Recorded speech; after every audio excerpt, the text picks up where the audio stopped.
સમાચારમાં આગળ વાત કરીશું મહારાષ્ટ્રમાં ચંદ્રપુરમાં ઐતિહાસિક ક્ષણ સર્જાઈ છે જે ચંદ્રપુર કરી લાવણી નૃત્યનો વિશ્વ રેકોર્ડ બનાવી નવો ઇતિહાસ રચ્યો હતો। ઉત્કૃષ્ટ મહિલા મંચ અને સૌમ્ય ગ્રુપ ઇન્સ્ટિટ્યુશન દ્વારા આયોજિત કાર્યક્રમમાં 2432 મહિલાઓ અને છોકરીઓએ ચંદા ક્લબ ગ્રાઉન્ડ ખાતે સતત 20 મિનિટ સુધી લાવણી નૃત્ય રજૂ કર્યું હતું। આ પ્રદર્શન દ્વારા અગાઉ 1326 મહિલાઓનો રહેલો વિશ્વ રેકોર્ડ મોટા અંતરથી તોડી નાખવામાં આવ્યો હતો।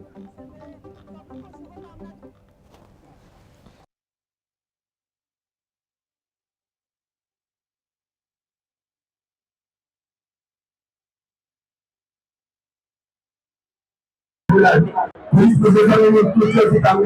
चंद्रपुर में इतना बड़ा विश्व विक्रम ये चंद्रपुर में हुआ। हमारा चंद्रपुर का उत्कृष्ट हमारा मंच इससे गिनीज वर्ल्ड रिकॉर्ड ये 180 देशों में हमारा नाम जाएगा।